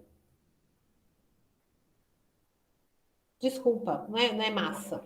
Você vem me corrigindo. De onde está surgindo essa massa extra aqui? Massa vai cortar com massa? Como assim? A relação de Broglie nos diz que o comprimento de onda é a constante de Planck sobre o momento. Logo, o momento é igual a constante de Planck sobre o comprimento de onda. E momento é massa vezes a velocidade. Como eu quero determinar a velocidade, eu posso isolar. Então, vai ficar igual a constante de Planck dividido pela massa vezes o comprimento de onda. Fim do problema novamente. Constante de Planck é constante, a massa foi dada, o comprimento de onda foi dado. Qual é o cuidado? Unidades, tá? Novamente, façam essa conta colocando só as unidades ao invés dos números, para verificar se as unidades que vocês estão utilizando estão coerentes, tá? Que o exercício aí é aplicação direta de fórmula. Se não tiver dúvida, eu vou seguindo aí. Exercício 9. Uma superfície de sódio é iluminada com uma radiação de comprimento de onda de 300 nanômetros. A função trabalho do sódio é de 2,64. Ele quer a energia cinética dos fótons ejetados e o comprimento de onda de corte para o sódio. O que seria o comprimento de onda de corte? É o comprimento de onda mínimo para que o elétron seja ejetado. Vamos um por vez, tá? Então, eu vou limpar aqui. Então, o que foi dado para mim no exercício? Ele diz que eu tenho uma radiação cujo comprimento de onda é de 300 nanômetros. E ele me deu a função trabalho do sódio, que é igual a 2,64 elétron-volt. A primeira pergunta que ele quer é a energia cinética. A gente viu agora, a gente acabou de ver na aula, que a energia cinética com a qual o elétron vai ser ejetado é a diferença entre a energia do fóton e a função trabalho. Ou seja, o fóton, a função trabalho é uma caixinha, certo? O fóton, ele tem que ter o tamanho mínimo dessa caixinha para ejetar o elétron. E a diferença é a energia cinética. É isso que essa equação está representando. Certo? Então, eu sei que a energia cinética vai ser igual, então, à energia do fóton, que é hmi, menos a função trabalho. Certo? Só que eu vou lembrar, de novo, né, que a frequência existe uma relação entre frequência e comprimento de onda. Então, a energia cinética vai ser igual à constante de Planck vezes a velocidade da luz, dividido pelo comprimento de onda. Eu vou falar isso até que isso entre na cabeça de vocês e nunca mais saia. E aí, agora eu só preciso substituir valores. Eu tenho a constante de Planck, que é uma constante, a velocidade da luz é uma constante, a função trabalho foi dado, o comprimento de onda foi dado. Você tem tudo isso, calcula a energia cinética. Qual é o cuidado que vocês têm que ter aqui? Unidade. Novamente, eu tenho certeza que o problema de vocês de não estarem conseguindo chegar no valor certo das respostas, do gabarito, é unidade. Notem, isso daqui está em elétron-volt, o que significa que a constante de Planck utilizada tem que estar em elétron-volt. O comprimento de onda, se você utilizar a velocidade da luz em metro por segundo, o comprimento de onda precisa estar em metro, tá? E aqui está em nanômetro. Então, eu tenho certeza que vocês estão pecando nisso aqui. Então, novamente, façam a substituição das unidades na fórmula e verifiquem se vocês estão chegando na unidade correta, tá bom? O exercício A é isso, tá? E o exercício B é o comprimento de onda de corte, ou seja, Qual é a energia mínima para que o fóton tenha, para que a caixinha do fóton corresponda à caixinha da nossa função trabalho, tá? Ou seja, quando que a energia do fóton vai ser igual à função trabalho, tá? Lembrando que a energia do fóton é dada por Hmi, lembrando que existe uma relação entre frequência e comprimento de onda. Eu encontro o comprimento de onda como sendo igual a Hmi sobre a função trabalho, tá? Eu conheço a constante de Planck, conheço a velocidade da luz, conheço a função trabalho. Qual é a minha preocupação? Unidade. Se a minha função trabalho está sendo dada em eletronvolts, eu preciso utilizar a constante de Planck em eletronvolt por segundo. Nesse cenário aqui, a minha velocidade vai ser dada em metro por segundo, significa que o comprimento de onda vai ser dado em metro. Qual é a unidade da resolução? A unidade da resolução está em nanômetro. Então, você vai precisar converter de metro para nanômetro, o resultado final, para conseguir chegar no gabarito. Professora, você faça um exercício desse e não faça a conversão final de metro para nanômetro, você dá errado? É óbvio que não. A resposta estando certa, o resto é só unidade, é perfumaria, tá bom?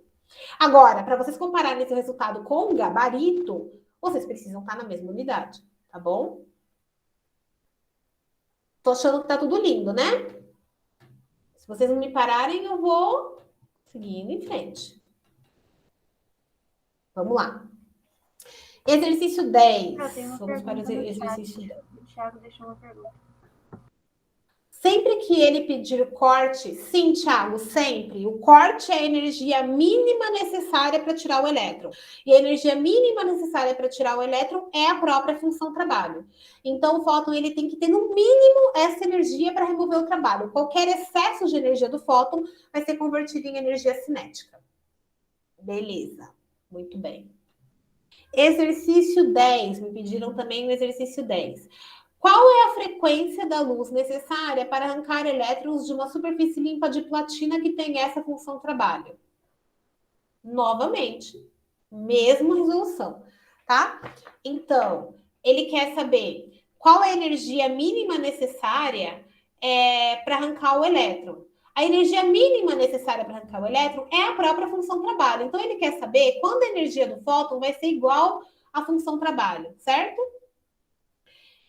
Só que ele me deu a função trabalho, né? A função trabalho é de 6,35 eletronvolt. É isso, né? Deixa eu conferir aqui. Isso. Então, ele me deu a função trabalho. E ele está pedindo para mim a frequência, certo? Eu sei que a energia de um fóton é Hmi. O que ele quer é o Mi. E eu sei que a energia mínima necessária é quando a energia do fóton for igual à função trabalho. Então, quando Hmi for igual à função trabalho, é só isolar o Ni. Tá?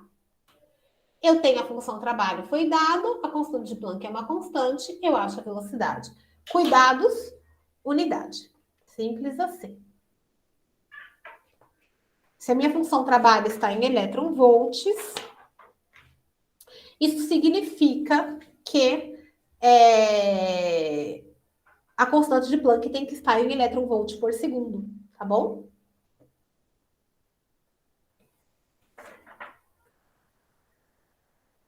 Eletronvolts vezes segundo. Tá? Eu vou fazer isso só para vocês terem uma noção, ó. Isso aqui foi dado em eletronvolt, função trabalho. Constante de Planck, eletronvolt segundo. Corta, frequência em 1 sobre segundo, que nada mais é do que o Hertz, que é o que está no enunciado. Então, notem como é importante fazer o exercício em termos das unidades para ter certeza que vocês estão usando as unidades adequadas. Beleza. O exercício 13 é muito interessante. Então, vamos conversar sobre ele com carinho. É uma mistura de exercício teórico e exercício de cálculo, né? Especialmente no tocante ao item A. O experimento é montado para demonstrar o efeito fotoelétrico para os metais sódio e ouro. Para isso, uma radiação incidente de comprimento de 300 nanômetros é utilizada. Assumindo que a função trabalho do sódio tem esse valor, Joule, olha como está em Joule, bonitinho, e a do ouro tem esse valor, responda às questões a seguir. A primeira questão que é bem interessante é que eles querem que vocês façam um gráfico qualitativo, mostrando como varia a energia cinética dos elétrons ejetados em função da frequência da radiação incidente para os dois metais. É um exercício bem bonitinho, né? Então, vamos lá, vamos fazer esse gráfico. Ele quer que você faça um gráfico de energia cinética em função da frequência da radiação. O que isso tem? O que tem a ver o cu com as calças, né? Então, vamos lá. A função trabalho, a caixinha, o tamanho da caixinha do sódio é de 4 vezes 10 a menos 19 Joule. E a caixinha, né, a função trabalho do ouro é um pouquinho maior. Ela é de 8 vezes 10 a menos 19 Joule, tá? A gente tem que lembrar que a energia cinética, ela é a diferença da energia do fóton e a função trabalho. Ou seja, qualquer sobra de energia em relação à energia do fóton e à energia da função trabalho é convertida em energia cinética. E a gente tem que lembrar que a energia do fóton é dada pela constante de Planck vezes a frequência. Ou seja, quando a frequência aumenta, a energia aumenta. Outra coisa importante que a gente tem que lembrar é que a energia mínima para ejetar o elétron ela é dada quando a energia do fóton é igual à função trabalho.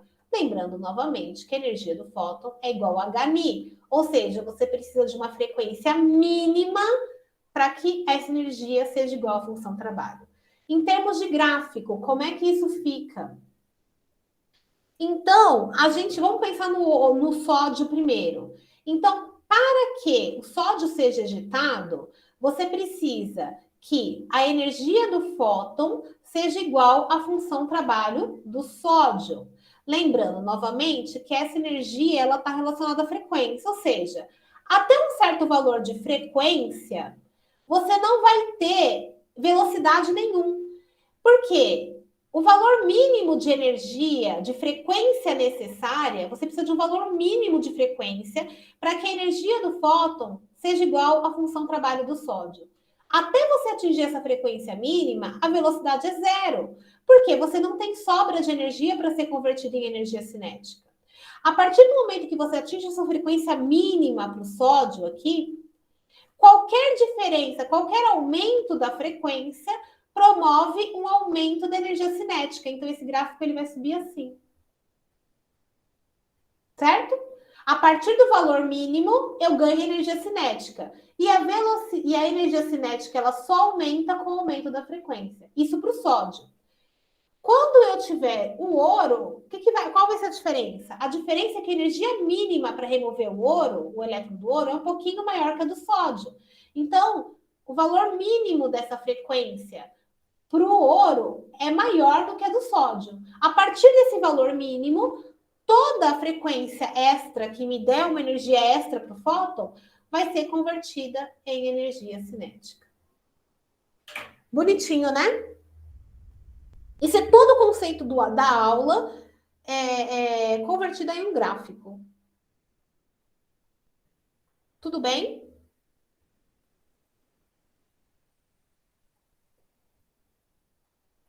Só eu achei esse exercício bonito? Não, porque no enunciado ele está sendo bem claro. Represente qualitativamente. Não precisa de nenhum valor aí, nenhum número, tá bom? Apesar de que você poderia calcular, você tem a função trabalho, você consegue calcular qual é a frequência mínima dessa radiação aqui. Esse valor aqui, ó, é muito fácil de calcular, né? Porque você tem a função trabalho, você consegue achar o comprimento de a frequência mínima, mas não foi pedido no exercício, tá bom? Agora a gente tem que fazer umas continhas, mas novamente a substituição de fórmula. Ah, não, isso aqui é uma análise interessante. Determine se a radiação com comprimento de onda de 300 nanômetros será capaz de retirar elétrons dos metais em questão. Então, vocês vão ter que analisar, tá? Então, basicamente, o que acontece? Eu tenho que lembrar que a energia é igual ao comprimento de onda vezes a frequência. É preciso lembrar que a frequência se relaciona com o comprimento de onda por essa equação. Combinando as duas, eu sei que a energia é igual a constante de Planck vezes a velocidade da luz sobre o comprimento de onda. Eu coloquei um comprimento de onda de 300 nanômetros e quero saber qual é a energia a qual isso corresponde. Então, desculpa. Aqui eu calculo a energia. O enunciado, ele dá a função trabalho do sódio e a função trabalho do ouro, tá? Essa função trabalho, ela está sendo dada em Joule. Isso aqui é dado em Joule, isso daqui é dado em Joule, o que significa que eu preciso utilizar a constante de Planck em Joule segundo para conseguir achar energia em Joule. E se eu utilizar a velocidade da luz em metro por segundo, o comprimento de onda precisa estar em metros. Tomem esses cuidados.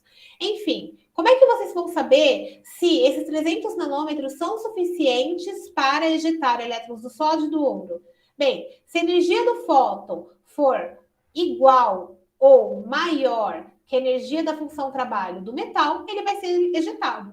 Então, vocês vão ter que comparar a energia referente a um fóton de 300 nanômetros com a energia das duas funções trabalho e dizerem para mim se ela é suficiente ou não. E eu não vou dar essa resposta, vocês vão calcular. E aí, o exercício C, ele diz, se a intensidade da radiação fosse aumentada, qual seria o valor, qual seria o efeito sobre o item B? Bem, a gente conversou já sobre isso na aula. A intensidade, ela só modifica o número de elétrons e não a velocidade. Então, se eu aumento a intensidade, eu aumento o número de elétrons ejetados. Se, e somente se, a energia desse fóton for suficientemente maior, ou for maior ou igual que a função trabalho. Se a energia do fóton for menor do que a função trabalho, eu posso aumentar a intensidade o quanto eu quiser, que nenhum elétron vai ser ejetado. Ok?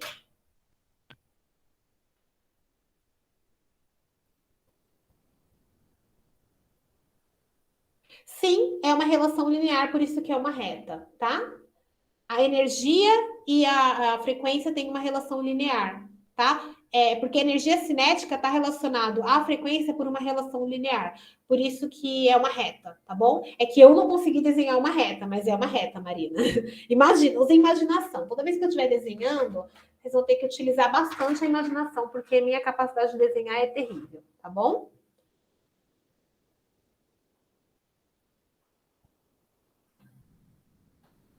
Exercício 14. A função trabalho do cromo é essa. Que comprimento de onda de radiação deve ser utilizada para promover a ejeção de elétrons com essa velocidade? Essa parte aqui do exercício, como o efeito fotoelétrico exemplificado pela ejeção de um elétron do cromo contribui para o modelo atômico atual, isso vocês vão ter resposta na semana que vem, então tenha um pouco de paciência, tá? Porque o ano passado, a aula da semana que vem vinha antes da aula dessa semana. Então, vocês já saberiam dessa informação, tá bom? Mas vamos voltar nessa parte da questão na semana que vem, da 14. Vamos fazer só a conta da 14 e essa parte teórica da 14 a gente volta na semana que vem. Por favor, me lembre, tá? Bem, então ele te dá uma função trabalho do cromo de 4,37 eletronvolts. Ele quer saber qual o comprimento de onda da radiação, que a radiação tem que ter, para que os elétrons sejam acelerados, ejetados a uma velocidade de 1,5 vezes 10 na terceira quilômetro por segundo. Tá?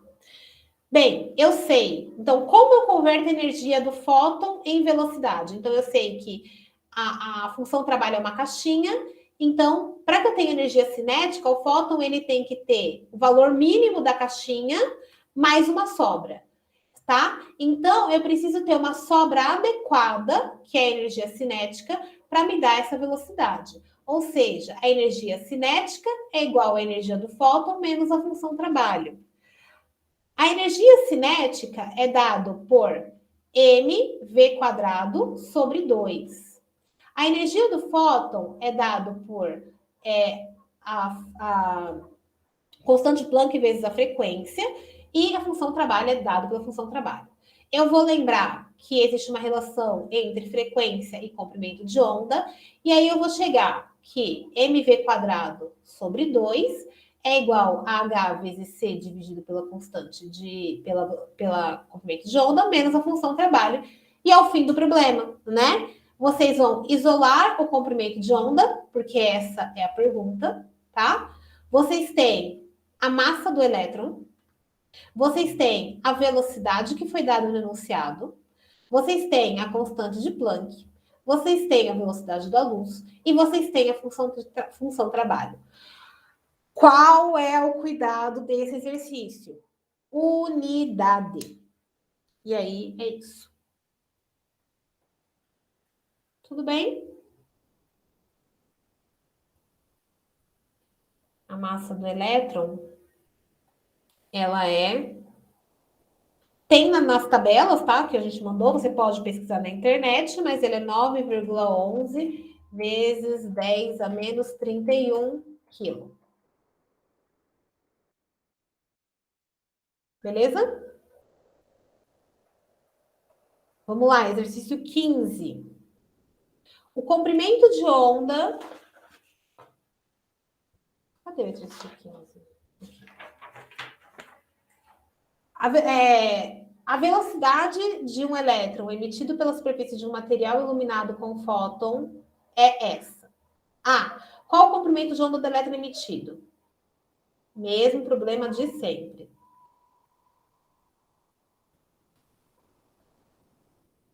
Então, você tem um elétron que ele está sendo emitido, ejetado com uma velocidade de 3,6 vezes 10 a terceira quilômetro por segundo.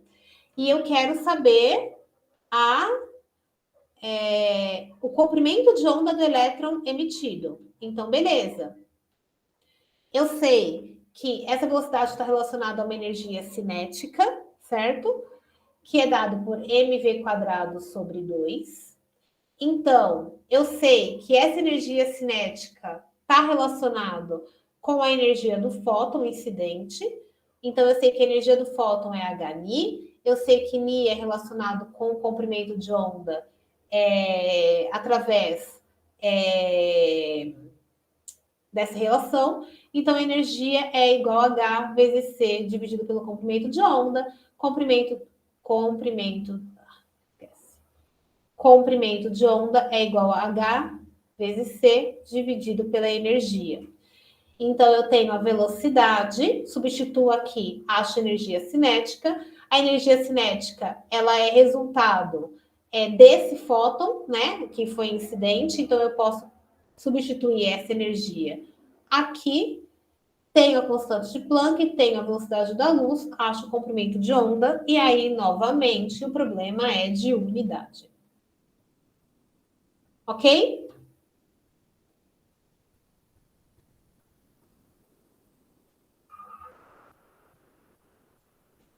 A superfície do metal não emite elétrons até que a radiação alcance essa frequência. Quanta energia é necessária para remover o elétron da superfície do metal?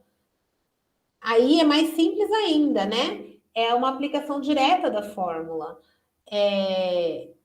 Porque eu sei que a energia é igual a hν. Se ele me deu a frequência, eu encontro energia porque eu conheço a constante de Planck. Novamente, aqui é uma questão de unidade. O C. Qual o comprimento de onda da radiação causada por essa fotoemissão? Novamente, eu sei, eu tenho a frequência, foi me dada a frequência no enunciado, eu sei que existe uma relação entre frequência e comprimento de onda, eu conheço a velocidade da luz, eu acho eu acho o comprimento de onda. também sem grandes problemas.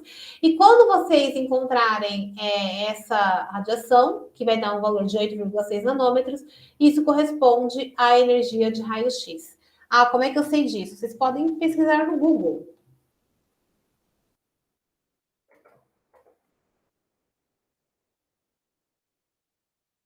Se vocês forem na Wikipédia, ela tem uma tabelinha. Não sei se é na versão em inglês, cara. Acho que é na versão em inglês, no português não tem.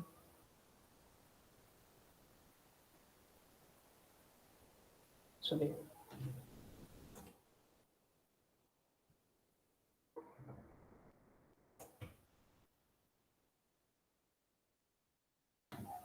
Na Wikipédia de novo. Se não me engano, ali já tinha, né? Mas aqui, raio-x. Acho que é na versão em inglês que tem uma tabela, mas tudo bem, aqui já ajuda. Você tem a ordem de grandeza dos diferentes comprimentos de onda. Então, o resultado que vocês vão chegar está na ordem de grandeza dos raios-x, tá bom? Então, essencialmente, é raio-x.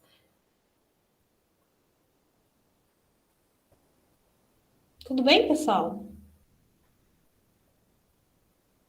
Sobre efeito fotoelétrico é isso. Agora a gente vai mudar um pouquinho de tema. Beleza, exercício 16. Quanta energia radiante é liberada em watts por centímetro quadrado por um forno elétrico nessa temperatura? Se a área do forno for essa, qual é a potência em watts emitidas? Isso daqui é aplicação direta da fórmula também, tá? Então, eu sei que, de acordo com a relação de Stefan Boltzmann, eu nunca lembro se tem dois N's, tá? A intensidade é dada por uma constante de Boltzmann vezes a temperatura quarta. A intensidade é o que o exercício quer. A constante de Boltzmann é uma constante. A temperatura do forno foi dada no exercício. Qual é a preocupação? A unidade. Ele quer a intensidade em watt por centímetro quadrado, tá? Então, vocês têm que utilizar as unidades adequadas. A constante de Boltzmann pode ser dada por watt dividido por centímetro quadrado vezes a constante, a K a quarta. Ou seja, a sua temperatura tem que estar em Kelvin, tá? Para dar certo. Então, uma substituição direta da fórmula. E aí, vocês vão lembrar que a potência é igual à intensidade vezes a área, tá? Então, a potência vai ser dada pela intensidade que vocês acabaram de calcular e vezes a área que foi dada no enunciado. Qual é a preocupação? Unidade. Tudo bem? Beleza. Exercício 17. Se o ponto de fusão do ferro é esse daqui, qual será o comprimento de onda que corresponde à intensidade máxima de radiação quando a peça do ferro funde? Então, voltando lá para a aula, a gente tem a relação, a lei de Wien, que nos diz que o comprimento de onda máximo, quando a gente estuda a radiação do corpo negro, é uma constante de proporcionalidade dividido pela temperatura. A constante de proporcionalidade é dada, ela é de 2,9 vezes 10 a menos 3 metros vezes Kelvin, e a temperatura foi dada no enunciado, só lembrando das unidades corretas, vocês acham o comprimento de onda, lembrando que se vocês utilizarem dessa forma, ele vai sair em metros. Então, se a resposta do exercício está em nanômetros, tem que fazer uma conversãozinha aí, tá bom? Último exercício, descobriu-se em 1965 que o universo é atravessado por radiação eletromagnética com um máximo de 1,05 milímetros. Qual é a temperatura do universo no vácuo? É exatamente a mesma questão, tá? Você tem a constante de Wien, você tem a temperatura, você acha... na verdade, não, desculpa. Nesse caso, você tem o comprimento de onda, você tem a constante, você acha a temperatura, tá? Só isso. E aí, novamente, unidades são a preocupação.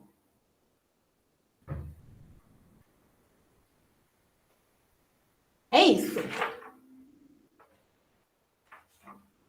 Passei aí pela lista toda, não substitui fórmulas, porque, enfim, vocês têm que fazer as contas. Então, quero saber das dúvidas.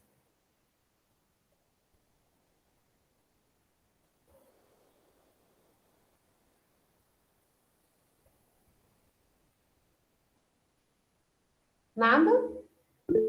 Beleza. Eu não substituí nada, porque senão não ia dar tempo, mas eu acho que deu para ver que, basicamente, na minha opinião, o erro de vocês tá na hora de substituir os valores das fórmulas, gente. Porque vocês viram, a gente passou pela lista inteira e nós vimos que a maior parte é substituição direta da fórmula, tá? E vocês têm que fazer uma interpretação aí de alguns fenômenos. Beleza, pessoal? Então, faltam 2 minutinhos para nossa aula terminar. Eu tenho uma outra turma para pegar agora, então eu vou interromper a gravação.